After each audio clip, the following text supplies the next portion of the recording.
कांग्रेस के समय 55 लाख करोड़ था कर्जा, अब बढ़ के 205 लाख करोड़ हो गया है। तो उन्होंने कुछ करा ही नहीं, कांग्रेस ने कुछ करा ही नहीं।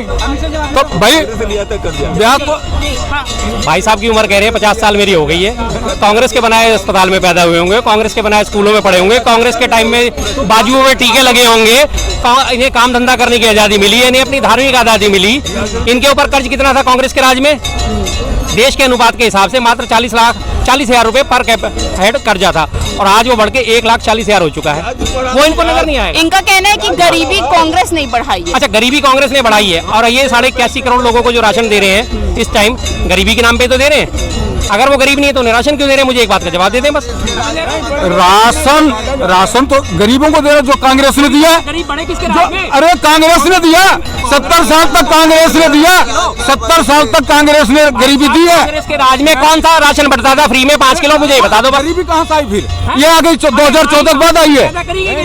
2014 के बाद गरीब हुए हैं, और लोग हमारे हाथ में नहीं।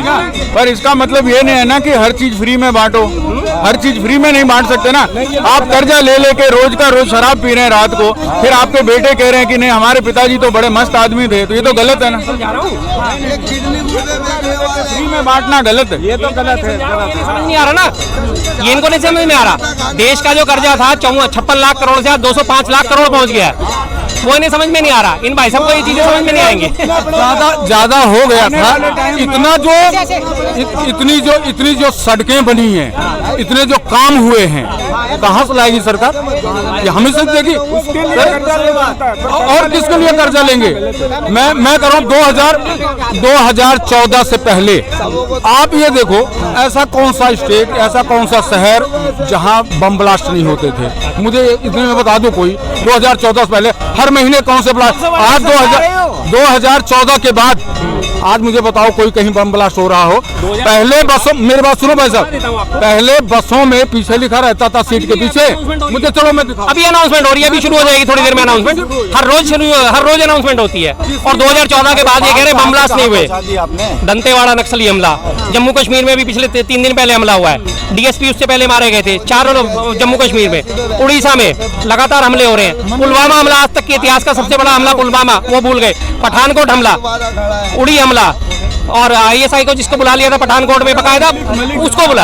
हाँ, वो हमले होते पर दिखाए नहीं जाते। नहीं, कहाँ हो रहे हैं आप भी बताओ ना। हमले वो कहाँ बम ब्लास्ट कहाँ हुआ है? मुझे एक शहर बताओ। वो सत्यपाल मलिक जो था कश्मीर का, वो था उपराज्यपाल था। उस बंदे ने कहा है कि भाई साहब इतने 35 लोगों को एक साथ ये अंदर आने किसने दिया? This was planned attack. Pulwama का जो कश्मीर के मलिक साहब थे ना, जो अभी उनको निकाल दिया पार्टी से, उन्होंने कहा कि 35 आदमी एक साथ आ ही नहीं सकते। 300 किलो बम लेके कोई अंदर घुस ही नहीं सकता, तो वो अंदर आए कैसे? जब तक उनका हाथ मिला हुआ नहीं था तब तक वो कैसे आया? ये पार्टी का आपने देखा है, हाथ मिलाया है सत्यपाल मलिक ने। ये पार्टी का पुलवामा हमला हुआ या नहीं हुआ? नहीं, पहले कौन सा हुआ पुलवामा? पहले 40 जवान कब मारे गए? अरे भाई साहब, 40 जवान एक साथ कब मारे गए? सोनिया गांधी आंसू बहाने वाली, अफजल गुरु को सर कहने वाले और मोहम्मद हाफिज को साहब बुलाने वाले कांग्रेस की पार्टी है जी। ये हमारी पार्टी नहीं है। ये बीजेपी की ऐसा काम नहीं करती है, केवल कांग्रेस करती है। बीजेपी ऐसा काम नहीं करती, सही कह रहे हैं। डीएसपी संधू था, दविंदर सिंह संधू, जम्मू कश्मीर से वो आतंकवादी को पकड़ के ला रहा था। उसे रास्ते में पकड़ लिया दूसरे फोर्सेज ने जो उसके टॉप थे। उसके बाद उसे गिरफ्तार करा, और उसके बाद उसका उन्होंने कहा खेल खराब मत करो। उसके बाद ऊपर से ऑर्डर है, डीएसपी दविंदर सिंह की जमानत भी हो गई, सब कुछ हो गया। टोटल हमला, जिस दिन वो हमला हुआ था वो था, कौन था? Arnab Goswami. Yes, we want like crazy. उसके क्या बयान थे? ये बयान थे। और कितनी खुशी थी उन सबके चेहरे पे। उन्हें दिख गया था कि हमें पुलवामा हमला कराते ही हमें 2019 की राह मिल गई है, आसान हो गई। अब ये कहते हैं कि जी वो हमला ही नहीं है। 2000 इतना बड़ा हमला, 44 जवान एक साथ शहीद हो गए, वो इन्हें हमला ही नजर नहीं आता। तो भाई साहब, इनकी आंखों में तो चश्मे के अलावा कुछ और पट्टी भी चढ़ी हुई है। वो तो एक आतंकवादी हमला है, सरकार उसमें कार्रवाई कर रही है। कार्रवाई कर रही है। नहीं, बम ब्लास्ट तो नहीं होते थे, ये तो हर शहर में होते।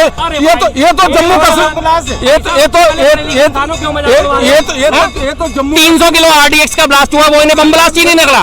वाह भैया वाह। हमले अभी भी हो रहे हैं उतने ही।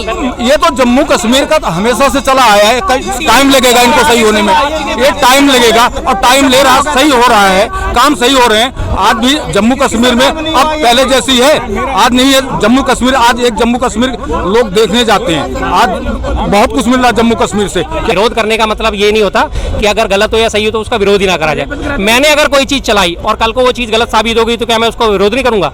मेरे बेटे को आज मैं पढ़ा लिखा, मैं करूंगा ही नहीं। मतलब मेरा बेटा पढ़ा लिखा के ग्रेजुएट हो जाए और ग्रेजुएट होने के बाद वो नशे में पड़ जाए तो क्या मैं उसका विरोध नहीं करूंगा? या आप नहीं करोगे? मेरे ख्याल आप नहीं करोगे ना। मैं तो जरूर विरोध करूंगा कि मैंने अपने बेटे को पढ़ाया लिखा और आज वो नशेड़ी हो रहा है। हाँ, क्यों नहीं करूंगा मैं अपने बेटे की बुराई? अगर मेरा बेटा गलत निकलेगा तो। अच्छा, आप कर्जा भी तो बढ़ा है ना इतना। अरे कर्जा हर देश में जी कर्जा है, का इंडिया में कर्जा है। ऐसा कौन दे रहे थे कर्जा नहीं है लॉकडाउन वजह से? ये क्या जाने मोदी ने, हम बीजेपी पर IMF वालों ने चेतावनी दी है कि GDP तक पहुंच गया है कर्जा भारत का। हमें कुछ नहीं पता, हमें पता मोदी है, मोदी रहेगा और मुझे कुछ नहीं जानते हैं। हम मोदी को वोट देते हैं बस। तो क्या काम अच्छा लगता है मोदी सरकार का, ये बताइए। बस काम अच्छा किया तभी तो वोट दे रहे हैं हम। काम गिनवाइए ना, 2 काम गिनवाइए। अच्छा, आप रोड पे जाके देखिए, गांव में जाके देखिए, यही नहीं क्या दिखा है। हम तो गांव रहने वाले हैं, गांव बाहर सीधी गली, बढ़िया कॉलोनी, बढ़िया रहन सहन, चाहे कहीं घूमो, कोई दिक्कत नहीं, कोई परेशानी नहीं। और क्या गांव होना चाहिए? आप गांव की रोड की बात कर रहे हो, भाई साहब भी ये बताएंगे जरा रोड के बारे में। बता दो। अरे हमने तो अभी कानपुर से आया है, इतना रोड बन रहा है वहाँ पर, पूरा बोलते हैं हाईवे बन गया, कुछ बन गया, कुछ बना ही नहीं। हमने घूम के आया है और ये कह रहे हैं कि गांव में रोडें बन गई हैं। कुछ नहीं हुआ है, मैंने देख के आया उधर से। आप जाके यहाँ देखो, निगम मोट घाट तो देखे होंगे, वहाँ आगे जाके देखो 5000 लगभग आदमी लोग सोते थे, गरीब लोग, चौबरपट्टी लोग सारे हटा दिए। कृष्णा नगर तो आप गए होंगे, करकटुमा 3400 लेबर काम करते थे, शादी ब्याह पार्टियों को सबको हटा दिया। अमित शाह वहाँ गया, नरेंद्र मोदी आया था, कुछ मीटिंग के बारे, सारे चीज हटा दिया वहाँ पंडाल, सारी CBD ग्राउंड में, नीला होटल के पास में, सारे हटा दिए वहाँ पर। कोई आदमी लोग काम नहीं कर रहे वहाँ पर। बताइए क्या किया जाएगा आदमी लोग? ये देखिए, ये आम जनता है जो जवाब देती है। वो भाई साहब ने अपनी बात बोली, अब मैं तो इन्हें कोई सिखा पढ़ा के नहीं लाया, जेन्युइन बात बता रहे हैं जो है हकीकत है। बिहार, झारखंड, बताओ खुल के बताओ, कोई दिक्कत नहीं। क्या लगता है 2024 में किसकी सरकार आने वाली है? फिर से मोदी सरकार, हमारी यही उम्मीद है, क्योंकि मोदी सरकार ने कुछ ऐसी देन दी है। सबसे पहला मुद्दा तो भगवान श्री राम हम सभी के आराध्य हैं और हम सब नहीं बात में किसी विवादित बयान नहीं करता हूँ, ना किसी धर्म मजहब, लेकिन एक ऐसा ये मुद्दा था जो काफ़ी सालों से पड़ा हुआ था पेंडिंग पे, जिसको कोई नहीं ला सकता था। तो हमारा तो पूरा सपोर्ट है मोदी सरकार के साथ, हम हमेशा हैं, वो कैसा भी हो, कुछ भी हो, लेकिन हमारा पूरा सपोर्ट। ऐसा क्या काम किया मोदी सरकार ने जिससे आपको फायदा हुआ? व्यक्तिगत कई सारी ऐसी योजनाएं, आयुष्मान कार्ड हैं या कुछ ऐसी योजनाएं गरीबों के लिए कुछ सुविधाएं भी दी हैं, जैसे कि फ्री राशन दे रहे हैं। तो इन सब चीज़ों की व्यवस्थाओं को देखते हुए कुछ मुद्दों पे मैं सही गलत नहीं ठहराता हूं, लेकिन जहां तक मेरा प्रयास है कि एक अच्छी और सही सरकार होनी चाहिए और हम संतुष्ट हैं। पर गरीबों को तो सबसे ज्यादा परेशानी हो रही है, कह रहे महंगाई बढ़ती जा रही है, रोजगार नहीं मिल रहा है। ये बात कुछ हद तक अगर कहना चाहें तो कह भी सकते हैं आप लोग, लेकिन क्या इससे पहले जो सरकार थी उससे क्या आपको अगर किसी सरकार या किसी राजनीतिक मुद्दे को लेकर बात नहीं करता हूं मैं, लेकिन क्या इसके पहले क्या गरीबों के साथ क्या ऐसा कुछ नहीं था? मतलब कोई भी सरकार अगर आती है तो वो अपने हिसाब से काम करती है और कोई भी सरकार कभी किसी का हित नहीं करना चाहती है व्यक्तिगत, और ये आप लोग महसूस कर रहे हैं वो अलग बात है। बाकी मेरी जो व्यक्तिगत राय थी मैंने आपके साथ बयान कर दी। इनका कहना है कि योजनाएं निकाल रही है, गरीबों के लिए मदद कर रही है, क्या कहना है? गरीबी बढ़ा रही है और गरीबों को 5-5 किलो का राशन दे रही है, उनका आत्मसम्मान गिरवी रख दिया, उन्हें भिखारी बना दिया। लो बेटा 5 किलो राशन दो और मेरे गुण गाओ। बस आज से इस सरकार से पहले क्या कभी किसी गरीबों को फ्री में राशन दिया जाता था? कंट्रोल रेट पे दिया जाता था, राशन कार्ड बनते थे 500 रुपये महीना। ये था बच्चों को कटोरा कितने पकड़ाया हाथ में? बच्चों को बीजेपी कांग्रेस में कराया, स्कूल में खाना कांग्रेस ने चालू किया। वो कटोरा पकड़ाना नहीं। हाँ, और क्या होता है वो आदत खराब कांग्रेस ने करी। अरे सुन लो उसको क्या कहते हैं। हाँ, हाँ सुन लो, right to education act pass हुआ था, जिसमें बच्चों के लिए मिड डे मील की व्यवस्था करी गई थी। उसे कटोरा पकड़ाना नहीं कहते, वो बच्चों के स्वास्थ्य के लिए सरकारों के ये फर्ज होते हैं। शिक्षा, स्वास्थ्य, रोजगार, ये सब चीजें सरकार की जिम्मेदारी है। अगर वो छोटे बच्चे हैं और उन्हें अगर दिक्कत है, गरीब के बच्चों को दिक्कत है, तो उन्हें मिड डे मील की शुरुआत करी जाए, उन्हें बच्चों को खाना मिले, पौष्टिक खाना मिले। उसे भीख नहीं कहते। भीख इसे कहते हैं जो अच्छे भले खड़े हैं, कमा सकते हैं, खा सकते हैं और 5 किलो राशन का थैला लेके पहुंच जाते हैं। मेरे घर में 5 लोग हैं, मुझे 25 किलो राशन दे दो, भीख इसे कहते हैं। छोटे बच्चों को खाने के लिए भीख नहीं कहते उसको। हाँ, लेके जा रहे भीख नहीं है, घर से बाजार में जा रहे कटोरा लेके, और जो 5 किलो मिले वो खराब है।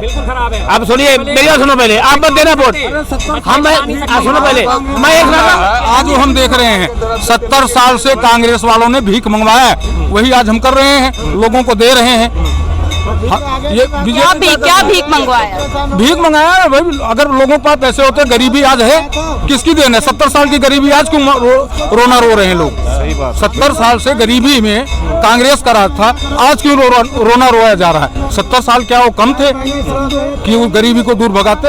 उनका नारा था, गरीबी गई कहाँ? 70 साल तक गरीबी हटा रहे हैं वो कांग्रेस वाले। अब देश तरक्की कर रहा है। ऐसा हमने अपने जीवन में, मेरी भी 50 साल की एज है, 50 साल मैंने ऐसा सरकार देखा नहीं है। और हम लोगों का भविष्य समझो, या हम लोगों बच्चों का, कि ऐसा एक प्रधानमंत्री आया है इस देश के लिए जो कुछ कर रहा है। नहीं तो और कौन सी ऐसी सरकार है मुझे बताओ जिसने काम किया हो?